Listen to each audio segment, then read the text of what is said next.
If you've been using Asana for a while but no longer need an organization, deleting it can feel confusing.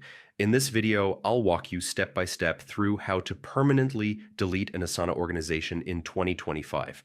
Stick with me till the end so you don't miss any crucial step, because once deleted, this action can't be undone. First, open up your preferred web browser. Chrome, Firefox, or Safari all work fine, and head over to the Asana login page. Enter the email address linked to your account, then type in your password to log in. Once you're inside Asana, you'll land on your homepage where all your tasks and projects are visible.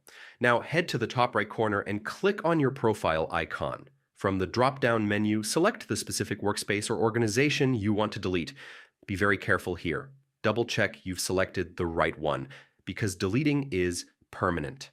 Inside that workspace, the first thing you need to do is clean it up. Go through each project within the organization and delete or remove them one by one. After that, move on to the members. Remove every member from the workspace so there are no lingering connections. With projects and members cleared out, click your profile icon again and go into Settings.